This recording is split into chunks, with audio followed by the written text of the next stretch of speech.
Hola, ¿qué tal? Muy buenas tardes, ¿cómo les va? Bienvenidos a Intelexis Mujer. Día 30 de abril, comenzó el frío, ayer una tarde de lluvia, una tarde gris en la ciudad de Buenos Aires. Estamos aquí en el estudio con mi compañera Valeria Román. ¿Cómo andás, Valeria? Muy bien, muy bien. Hemos paseado con Valeria, hemos estado trabajando, también un poquito paseando, vamos a ser realistas, Sí, en la un poco. ciudad de Viena, que nos recibió muy bien. Hemos ahí tratado unos temas que vamos a comentar ahora. Y estamos aquí en la ciudad de Buenos Aires nuevamente, felices de estar acá, por supuesto, con todos ustedes, siempre siguiéndonos, 10º año consecutivo de Intelexis Mujer, tratando de divulgar temas de salud y de ciencia aquí con mi compañera Marquiegui. Marquiegui no, perdón. Valeria Román. Valeria Román.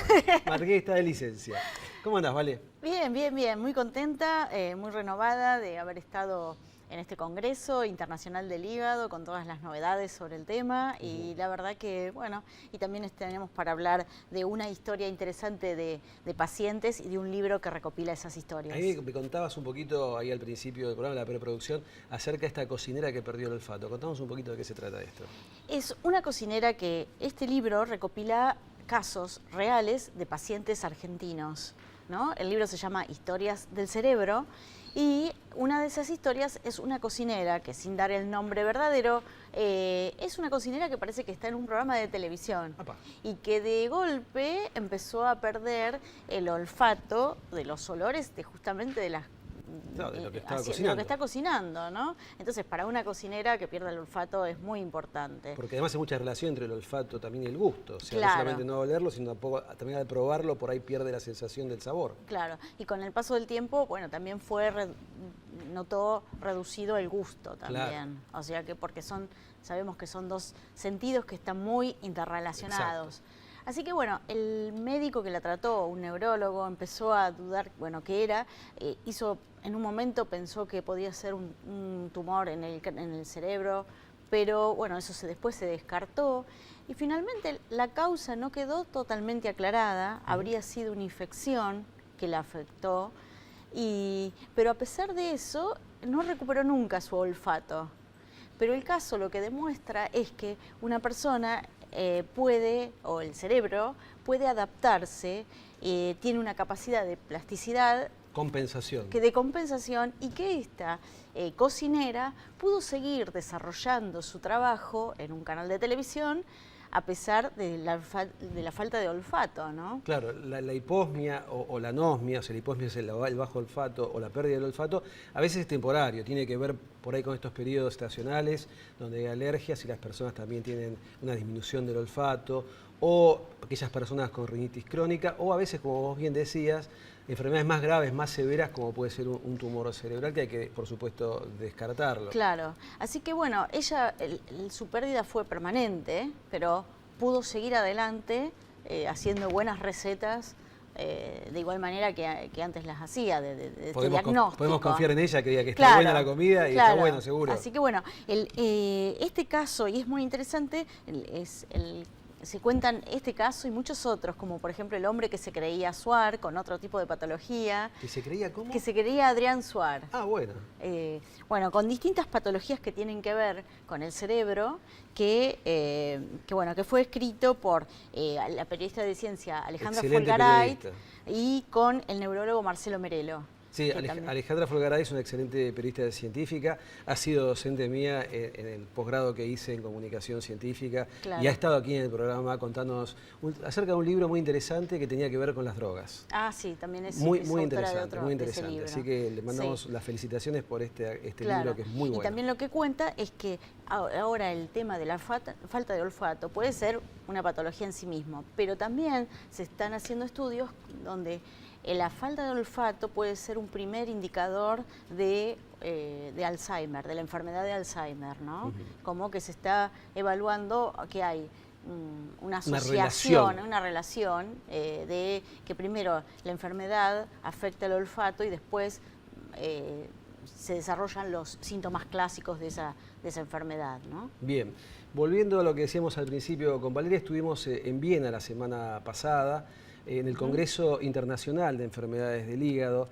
Allí la verdad que se vio un clima de euforia, de alegría, porque sobre todo sobre la hepatitis C, una enfermedad viral, crónica, que afecta principalmente al hígado y la padecen en el mundo unas 170 millones de personas. En Argentina se calcula que hay unas 500.000 a 600.000 personas que pueden estar crónicamente infectados con este virus y la verdad es que la mayoría de la gente no tiene ni idea que lo padece porque la persona permanece asintomática en los primeros 20, 30 años, puede aparecer sin ningún síntoma y comienza luego con una sintomatología inespecífica como puede ser un decaimiento, un malestar. Por ahí va un médico, lo trata como que la persona está deprimida o está decaída por algo situacional y sin embargo cuando le hacen algunos estudios puede determinar que hay una elevación de las enzimas hepáticas. Cuando le pide anticuerpos para este tipo de hepatitis aparecen elevados, vale decir que esa persona estuvo en contacto con este virus de la hepatitis C y ahí descubre que tiene hepatitis C. Ahora, ¿cómo la contrajo? Y pudo haberla contraído por transfusiones sanguíneas principalmente, se transmite principalmente por sangre. Tengamos en cuenta que es un virus que se descubrió recientemente. Claro, fue en 1989, ¿no? Claro, y en el año 92 comenzaron a hacerse los test en sangre para determinar ante una donación o un trasplante de órgano si la persona donante o dadora de sangre estaba infectada con ese virus de la hepatitis C. Entonces los transfundidos antes de esa época podemos o pueden estar infectados por este virus. También hay procedimientos que son menos frecuentes, pero que también puede ocasionar la penetración de este virus al organismo, como pueden ser tatuajes, piercings, estudios endoscópicos, estudios odontológicos, procedimientos odontológicos con material mal esterilizado y también personas que, esto es un problema real, actual en el mundo, también en Argentina, personas que comparten jeringas para inyectarse drogas. Hasta ahí, digamos que esto es lo malo porque la evolución de la enfermedad puede llevar a la cirrosis, que son cicatrices del hígado, puede llevar a un cáncer hepático y puede llevar a insuficiencia hepática y es causa de trasplante hepático. Sí. Hasta ahí lo malo. Sí. Lo muy bueno es que ahora hay terapias orales, absolutamente orales, sin interferón, porque hasta ahora se trataban con terapias orales combinadas con una medicación inyectable que es interferón, que provoca a la persona que lo recibe muchos efectos adversos. Y la verdad es que una persona que estaba asintomática, que venía a verme al consultorio y yo le decía, mire, tiene que aplicarse este producto, esa persona se sentía realmente mal y me decía, pero escúcheme, doctor. Claro, me enferma el medicamento. Me enferma. Claro. Entonces, las terapias van a ser orales absolutamente. Ahora hay aprobada una, pero todavía esa terapia en Argentina requiere interferón porque no están aprobadas las otras dos drogas. Así que estamos esperando la única terapia con tratamiento exclusivamente oral. Y la buena noticia también es que en 12 semanas de tratamiento la persona tiene posibilidades del 98% de curación. Claro. Y hablar de curación en medicina, vos bien lo sabés, Valeria. Es muy difícil, pero en este caso es posible. Es posible. Y la verdad es que estamos hablando de temas de ciencia, de medicina basada en la evidencia científica. Así que quiero decirle a la gente que se abre una puerta muy interesante, una esperanza muy interesante a aquellas personas que están infectadas crónicamente con este virus, van a tener posibilidades de curarse y llevar una vida absolutamente normal. Sí. También estuvimos en Colombia, en Barranquilla, hace unos 10 días aproximadamente, y ahí hablamos de artritis reumatoidea, una enfermedad reumática que afecta entre el 0,6 al 1% de la población. Hicimos unas notas. Vamos a una pequeña tanda y enseguida volvemos. No se vayan.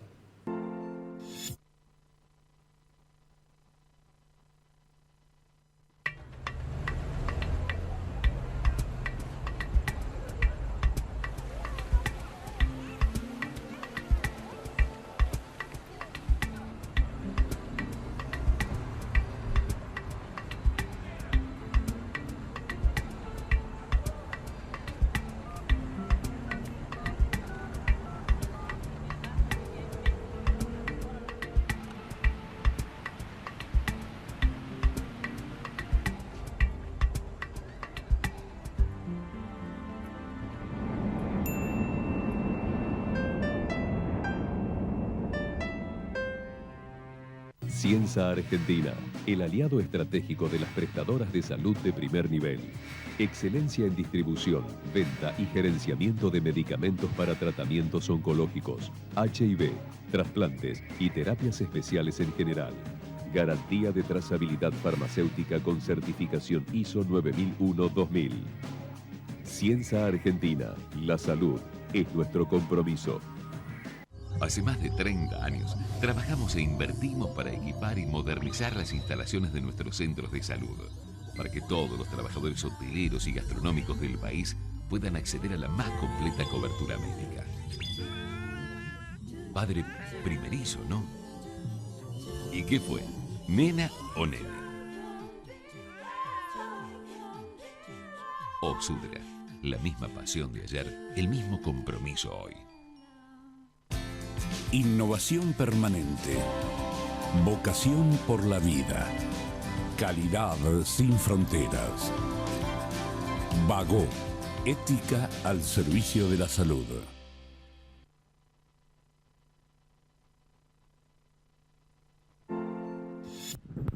Estuvimos en Barranquilla, en Colombia, hace aproximadamente 10 días. Así se desarrolló una jornada de actualización en enfermedades reumáticas. Las enfermedades reumáticas son más de 200 y es muy común que la gente confunda lo que es el reuma con algún tipo de enfermedades como la artritis y la artrosis. Estuvimos con el doctor Marcelo Sánchez Freites, que nos contó acerca de estas diferencias y mucho más. Vemos la nota, por favor.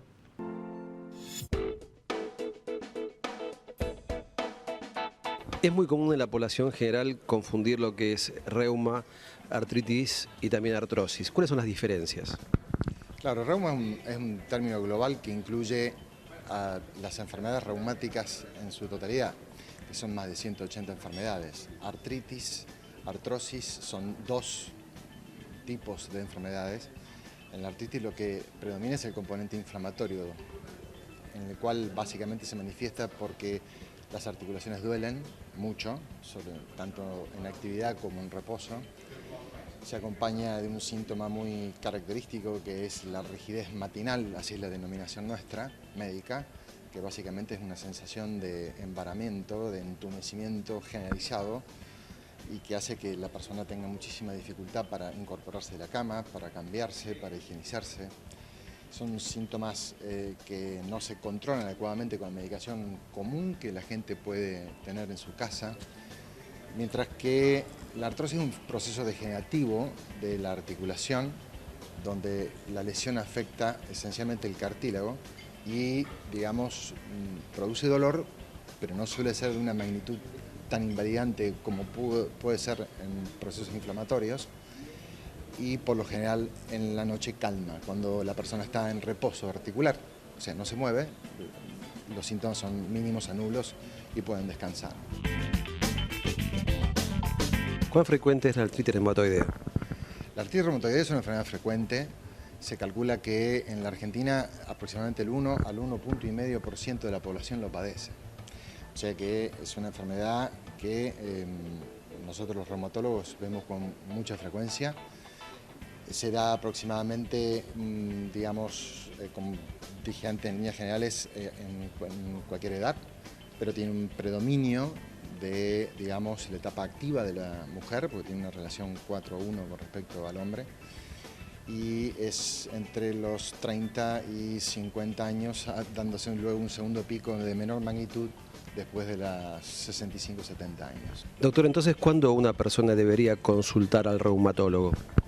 Esencialmente yo creo que es muy importante saber de que si un dolor articular lleva ya más de 10-15 días de evolución, que no mejora con los analgésicos comunes, que es un dolor que se presenta desde el momento en que se despierta, de que es un dolor que se va intensificando durante el día, que a la noche no lo deja dormir o a lo mejor se duerme, pero se despierta con dolores en la noche, de que toma medicación analgésica o antiinflamatoria accesible y que no mejora. Bueno, son todos síntomas de una gravedad que está hablando de que no es un simple dolor que por una torcedura que en 3 o 4 días se resuelve. ¿El diagnóstico de certeza es solamente clínico o también requiere exámenes complementarios? No, esencialmente el diagnóstico de la artritis reumatoidea es esencialmente clínico.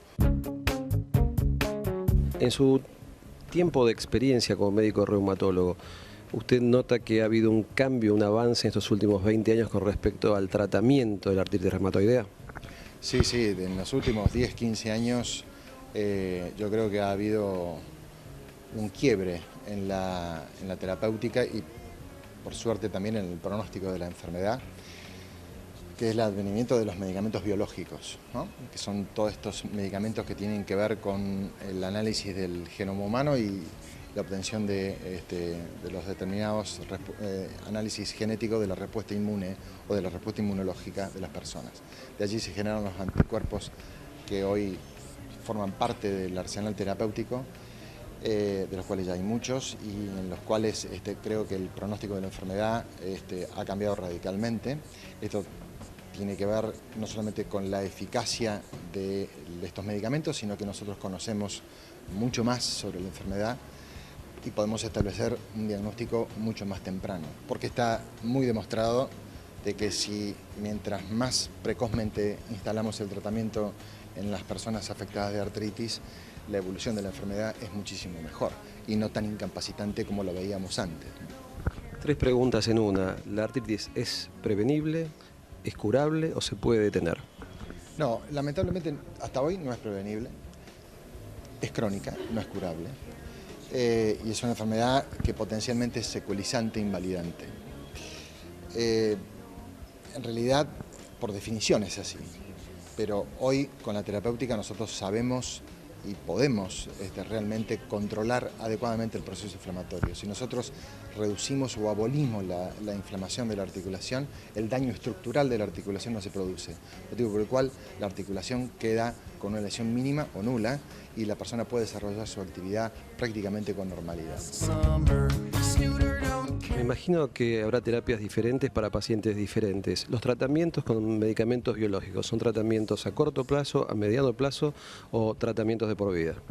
Hasta donde nosotros sabemos, los pacientes que están sometidos a tratamiento con biológicos, la conducta es por ahora a largo plazo, por una cuestión de que ya estamos viendo, si bien ya llevan más de 15 años de uso, que las distintas ensayos que se han hecho tratando de interrumpir el tratamiento y ver qué conducta tomar, lamentablemente los pacientes recaen al corto tiempo. Motivo por el cual la conducta médica que está vigente es continuar con esta medicación por tiempos prolongados. Se están ensayando algunas cuestiones que tengan que ver con la dosificación, de reducirla o espaciar la dosis, pero en definitiva el régimen terapéutico con biológicos es lo que hace que el paciente se mantenga con una calidad de vida superior a lo que existía antes de la aparición de estos medicamentos. Muchas gracias, doctor. Ok, muchas gracias a ustedes.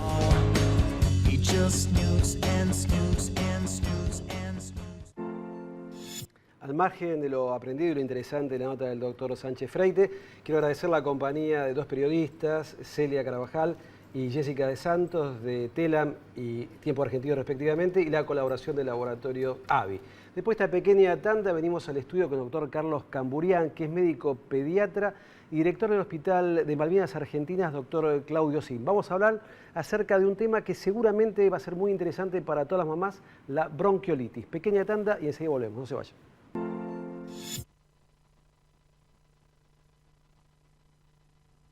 Andar, obra social de viajantes vendedores de la República Argentina.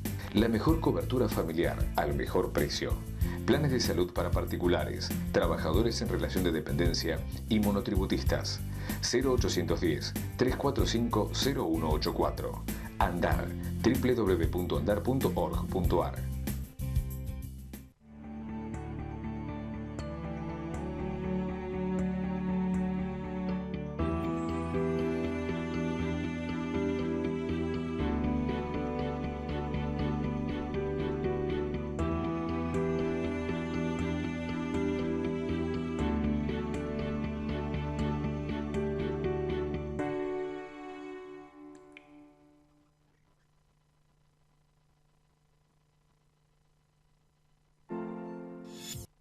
Ha bajado la temperatura, sin duda ha bajado bastante, y comienza una época en el otoño donde los padres empezamos a preocuparnos por la salud de los chicos, principalmente los más chiquititos, y la verdad es que me parecía importantísimo tener un médico pediatra acá, nada más y nada menos que el director del Hospital Pediátrico de Malvinas Argentinas, doctor Carlos Camburián. Gracias por haber venido, te sacamos del trabajo así, en vivo prácticamente, ¿no? Directamente.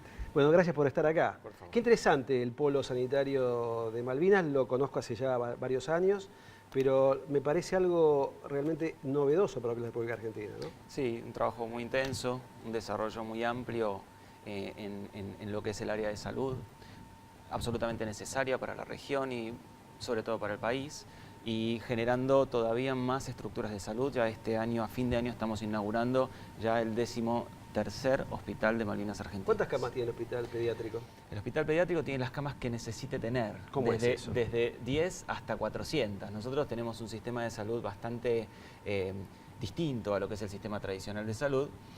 Y yo, como director del hospital pediátrico, puedo disponer de la cantidad de camas que necesite de acuerdo a la época estacional en que vayamos viviendo. Por supuesto que yo en el invierno ocupo gran parte del sistema de salud y no es así en el verano. En el verano yo cedo las áreas a las áreas que las necesiten, ¿no? Por ejemplo, adultos. Bueno, ¿qué estás viendo en esta época que comienza el frío con los chiquitos más bebitos?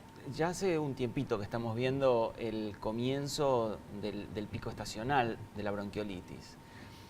Digamos, es muy importante saber de qué estamos hablando y hablar de bronquiolitis es hablar de la enfermedad del invierno, enfermedad grave sobre todo, y sobre todo en bebés más chiquititos, ¿no? Bebés de 6 meses a 1 año, que son quizás los más afectados o los más gravemente afectados. La bronquiolitis es una enfermedad viral generalmente, no siempre, hay algunas bacterias que provocan síndromes bronquiolíticos. Y es una enfermedad inflamatoria de la vía del árbol respiratorio. Digamos, el sistema respiratorio se le dice árbol porque es como un árbol. Dado vuelta. Dado vuelta. El tronco arriba y abajo las ramitas. El tronco es la vía aérea más gruesa y las ramitas son las vías aéreas más finas, las más chiquititas, que son las afectadas cuando ocurre un proceso inflamatorio en las bronquiolitis. ¿Qué significa? Que un germen entra por la vía aérea, va a las vías más chiquitas y produce inflamación, que es la llegada de glóbulos blancos, de determinadas interleuquinas, que nosotros llamamos, provocan inflamación, tapan la vía aérea. ¿Hay alguna condición que predispone a estos chiquitos a tener bronquiolitis? Sí, absolutamente. En el mundo hay 4 millones de bronquiolitis en época invernal por año. De esas, 1/3 son chicos que tienen algún factor predisponente. Y esos factores predisponentes son las cardiopatías congénitas, las displasias broncopulmonares. ¿Qué es una displasia broncopulmonar? Es un chico que nació con determinada enfermedad en los pulmones que deja una secuela en ese pulmón y es un pulmón con mucha mayor sensibilidad a enfermarse. Y la prematurez. Esos son los 3 factores predisponentes más importantes para que un chico tenga bronquiolitis de manera más frecuente o más grave. ¿Y cuál es la diferencia entre bronquiolitis y bronquitis? Que suele confundirse bastante eso. Sí, nosotros en pediatría por lo general las bronquitis no las vemos. Las bronquitis afectan a la vía aérea más alta, a vías aéreas más grandes, y la verdad es que en pediatría son muy pocos y contados los casos con bronquitis. Algunos chicos con fibrosis quística pulmonar suelen tener cuadros bronquíticos. Pero nosotros vemos las bronquiolitis, que son, por supuesto, mucho más graves. Ahora, ¿cómo una mamá o un papá se da cuenta que su chiquito tiene este proceso? ¿Qué le está pasando al chiquito? Parece complicado, pero no es tan complicado. Lo primero que hace un chico que está comenzando una bronquiolitis es no comer. Ajá. Esto es lo que decía la abuela, es cierto. El chico que se siente teta mal, o alimento. Teta o alimento. Claro. El chico que se siente mal no come, no duerme y no juega. Son 3 cosas muy simples que una mamá, un papá, una tía, una abuela se puede dar cuenta. Es real, muchas veces los médicos no le damos mucha bolilla a esto, pero lo que dice un papá o una mamá es fundamental. Hay que escuchar. Si a mi hijo no lo veo igual que siempre, uno como médico tiene que asustarse. Claro. Y ocuparse. Bueno, no come, no duerme, no juega, fundamental para pensar en el invierno en el comienzo de un cuadro bronquiolítico. Y después aparecen ya los síntomas más instalados, la tos, que puede ser una tos con producción de moco o no, una tos seca también, la dificultad para respirar, el panseo, un chico que respira con panseo, que mueve la panza para respirar, es un chico que hay que mirarlo muy de cerca y hay que consultar de inmediato. La bronquiolitis muchas veces, siempre avisa. ¿Y fiebre? O sí o no. Puede no haber fiebre. Puede no haber fiebre. En la mayoría de las bronquiolitis no hay fiebre. Esto también es un mito que hay que derribar. No hay que esperar la fiebre para consultar. Sí pasa que los chicos febriles, los chicos con cuadros virales comunes, una gripe, que tienen fiebre, cursan con una dificultad respiratoria paradójica, digamos. La fiebre provoca agitación, Claro. sin que eso sea una bronquiolitis. Ahora, ¿cuándo deberían consultar al médico y a qué médico? ¿Qué deben hacer? Porque a veces se llama una guardia y es una cosa por ahí que deberían ir al consultorio. Sí, sí, verdaderamente, digamos, los chicos que tienen ciertos antecedentes, como estos que decíamos antes, las cardiopatías congénitas, los prematuros, tienen que consultar periódicamente con su médico porque hay cosas para hacer. Bien, ¿se puede prevenir esto? Claro, hay cosas para hacer porque la causa más frecuente de bronquiolitis es el virus sincicial respiratorio, Sí. ese es el nombre. Y para ese virus, el virus sincicial respiratorio, existen en estos chicos prematuros o en los que tienen displasia broncopulmonar ciertos tratamientos preventivos. ¿Son vacunas? Se los denomina vacunas, pero en realidad No son son. anticuerpos monoclonales que actúan sobre el virus. Inyectables. Inyectables. Y actúan sobre el virus. Entonces los chicos que nacen con un peso menor de 1.500 gramos o los que nacen con una edad gestacional de 35 semanas o menos, a esos una vez por mes, durante el periodo invernal, que es el pico epidémico de virus sincicial respiratorio, se les aplica este anticuerpo monoclonal. ¿Qué es lo que hace? Y lo hace muy efectivamente, disminuye drásticamente los cuadros severos y las internaciones en un chico tan chiquitito. Hay que pensar que una internación en un chico prematuro o un chico que fue prematuro puede ser una condición muy grave. Evitarle una internación a ese chico es un acto maravilloso que podemos hacer. Y la mortalidad, porque hay mucho mito en esto, ¿no? La gente piensa que si mi hijo tiene bronquiolitis se va a morir indefectiblemente. ¿Cuál es el porcentaje de mortalidad que tiene la bronquiolitis? Bueno, no es así y cada vez es menor el porcentaje de mortalidad. Nosotros hemos llegado a un porcentaje de mortalidad casi del 20% y depende esto del periodo, digamos, del año en que estemos cursando. El cambio climático está provocándonos muchos estragos a Sí, nosotros, ¿no? Entonces vemos cada vez más cantidad de bronquiolitis y cada vez más severidad en la bronquiolitis. Bien. Pero estos tratamientos nos ayudan a reducir la mortalidad. Bueno, Carlos, muy interesante el tema. La semana que viene te comprometo a que hablemos de otro, ¿puede ser? ¿Cómo no? Pues nos vemos como siempre la semana que viene, aquí a las 7 de la tarde, en Canal Metro, haciendo Intelexis Mujer. Cariños.